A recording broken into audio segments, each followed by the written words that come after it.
Hi hello నమస్తే welcome back to our channel. ఏం చేస్తున్నారండి? ఈరోజు చాలా టేస్టీగా ఎమ్మిగా అండి ఫిష్ ఫ్రై అనమాట. మరి క్రిస్పీగా కాకుండా కొంచెం మెత్తగా ఉండే విధంగా అయితే ప్రిపేర్ చేశాను. టేస్ట్ అయితే అదిరిపోయిందండి. ఇంకా ఆలస్యం ఎందుకు, వచ్చేసేయండి ప్రిపేర్ చేసుకుందాం. ఇదిగోండి చక్కగా ఒక హాఫ్ కేజీ చేపలు అయితే తెచ్చాను అనమాట. మంచిగా ఫ్రై చేస్తున్నాను. అయితే ఏంటంటే కొంచెం సైజు పెద్దగానే ఉన్నాయండి. కొంచెం మనం మంచిగా ఫ్రై చేసుకుందాము. చూడండి వీటితో కూడా బాగానే వస్తుందండి. ఎప్పుడైనా మనము ఫిష్ ఫ్రై చేసుకున్న ఫిష్ ఏదైనా నాన్ వెజ్ వాష్ చేసుకున్నప్పుడు శుభ్రం వాటర్ అనేది పోయిన వరకు ఉంచుకుంటేనే చక్కగా వాటికి మసాలా పడతాయండి. ఇప్పుడు ఇదిగో చూసారు కదా, దీనికి మసాలా యాడ్ చేసి పక్కన పెడదాము. ఇదిగోండి ఫస్ట్ కొంచెం అల్లం వెల్లిపాయ పేస్ట్ అయితే వేస్తున్నాను అనమాట. చూడండి, అలాగే కారం కొంచెం, పసుపు కొద్దిగా అండి, పసుపు కూడా కొంచెం వేస్తున్నాను. ధనియాల పౌడర్ కొంచెం, ఒక హాఫ్ కేజీ కదండి, 1 టేబుల్ స్పూన్ అలా వేసాను అనమాట. 1 టేబుల్ స్పూను అది వేసా కదండి, ఒక హాఫ్ టేబుల్ స్పూన్ ఇట్లా జీరా పౌడర్ కొంచెం అనమాట. ఇప్పుడు ఇందులో కొంచెం రుచికి సరిపడినంత సాల్ట్ కూడా వేస్తున్నామండి. కొంచెం ఉప్పు అయితే పడితేనే బాగుంటుంది కదా. చూడండి ఉప్పు అనేది సాల్ట్ ఈ పీసెస్కి పట్టాలి కాబట్టి కొంచెం మన రుచికి సరిపడినంత ఉప్పు అయితే వేసాను. కొంచెం ఆయిల్ వేస్తున్నానండి. ఆయిల్ అనేది మనము చికెన్కి కానీ దేనికైనా కొంచెం వేసుకున్నప్పుడు పీస్ అనేది బాగా కొంచెం జ్యూసీగా అనిపించాలనుకుంటే కనుక మీరు ఆయిల్ యాడ్ చేసుకోండి. లేదంటే కనుక మీరు ఆయిల్ లేకుండా ఇదంతా మనం మసాలాని మిక్స్ చేసుకోవచ్చు. నేను కొంచెం వేస్తున్నా చూడండి, ఎక్కువ ఇట్లా కొంచెం కొంచెం ఒక 2 టేబుల్ స్పూన్స్ అయితే శనగపిండి వేస్తున్నాను అండి. ఈ శనగపిండితో బాగుంటుంది అంటే బాగుంటుంది, మంచి కోట్ వచ్చేసి బాగుంటుంది.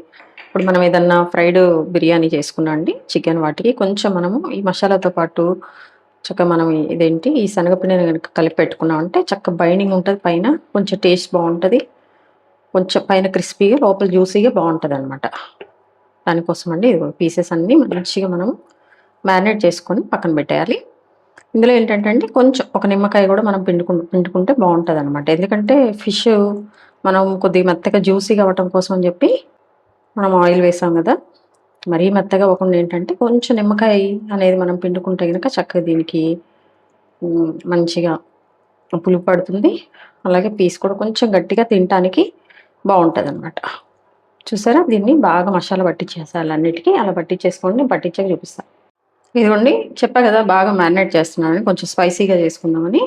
దీన్ని పక్కన పెట్టేద్దాము ఒక అరగంట సేపు.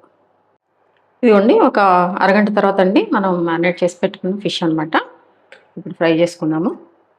ఇదిగోండి మనం వేయించుకోవడానికి చక్కగా నేను ఇట్లా పెట్టేశాను, దోశ పెనం అనమాట. అయితే ఏంటంటే అండి మనం ఎప్పుడైనా ఫిష్ కానీ ఏమైనా వేయించుకునే చక్కగా ఐరన్ వాటిలో వేయించుకుంటే కొంచెం టేస్ట్ అనేది బాగుంటుందండి. అందుకోసం అని చెప్పేసి మీరు కొంచెం కడాయి అయితేనేమో ఐరన్ది వాడండి, ఇట్లా అయితేనేమో పెనం లాంటివి అయితే ఇలా ఐరన్ వాటితో వాడండి.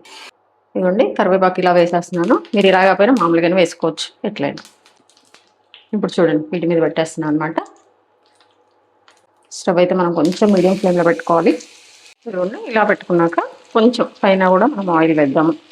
ఇవైతే వెంటనే మనం టర్న్ చేయొద్దు, మీడియం ఫ్లేమ్లో పెట్టేసి ఒక దగ్గర ఒక 10 మినిట్స్ ఉన్న తర్వాత అయితే మనం అప్పుడు వీటిని తిప్పి మళ్ళీ కాల్చుకున్నామండి. చూడండి అలాగే వీటిపైనే అక్కడక్కడ కొంచెం పచ్చిమిర్చి కూడా మనం వేసుకోవచ్చు. ఇలా మనం కాసేపు అయితే దీన్ని వదిలేయాలి. అలాగే కొంచెం పైన కూడా మనము కరివేపాకు వేసేద్దామండి. ఇవి పెనం పైన కూర్చున్నాయా లేదో చెక్ చేసుకోండి. ఇప్పుడే తీసామంటే కనుక ఇది మంచిగా అవ్వదు, అందుకని కొంచెం మంచిగా కొద్దిసేపు అయితే మనం కుక్ చేయాలి. ఆ తర్వాత టర్న్ చేద్దాం. ఇదిగోండి ఇట్లా కొంచెం జాగ్రత్తగా టర్న్ చేసుకోవాలన్నమాట. అలానే అన్నీ టర్న్ చేసుకుంటూ మనం చక్కగా వీటిని అయితే వేయించేసుకోవాలి. చూసారండి ఎంతో టేస్టీగా ఎంతో ఎమ్మీగా చాలా పర్ఫెక్ట్గా అయితే మనకి ఫిష్ ఫ్రై వచ్చిందండి. చాలా బాగుంది. అయితే ఇందులో కొంచెం ఆయిల్ కలిపిన వలన నేను కొంచెం మెత్తగా కావాలని చేసుకున్నా కదా. మీరు ఒకవేళ బాగా డ్రైగా కావాలనుకుంటే కనుక వితౌట్ ఆయిల్ అండి, అంతే సేమ్ నేను ఎలా మ్యారినేట్ చేశానో అలా చేసి మీరు ఇంకా చక్కగా చేసుకుంటే సరిపోతుంది అనమాట. టేస్ట్ అయితే అసలు చాలా బాగుందండి. అలా కాకపోయినా మీరు ఇలా చేయండి, తినేటప్పుడు ఏంటంటే కొంచెం జ్యూసీగా ఉంటుంది అనమాట పీస్. పిల్లలకు కానీ మనకు కానీ ఎవరికైనా చాలా బాగుంటుంది అనమాట. పప్పుచారుతో బాగుంటుంది, విడిగా రైస్లో కూడా ఇది ఒక్కటి కూడా తినేయొచ్చు అండి. ఎందుకంటే కొంచెం మసాలా అదంతా కూడా వేసాం కాబట్టి. తప్పకుండా వీడియో అంతా చూసిన తర్వాత ట్రై చేయండి. ట్రై చేశాక ఎలా వచ్చిందో కామెంట్ బాక్స్లో తెలియచేయండి. అలాగే మీ విలువైన సమయాన్ని కేటాయించిన వీడియోస్ చూస్తున్నందుకు మీ అందరికీ నా ధన్యవాదాలండి. మీకు నచ్చినట్లయితే లైక్, షేర్, సబ్స్క్రైబ్. చూస్తున్నారు కానీ ఎవరు సబ్స్క్రైబ్ చేసుకోవట్లేదండి, ప్లీజ్ డూ సబ్స్క్రైబ్. హెల్దీగా కుకింగ్ చేసుకుందాం, మన ఆరోగ్యాన్ని మనం కాపాడుకుందాం. Thank you.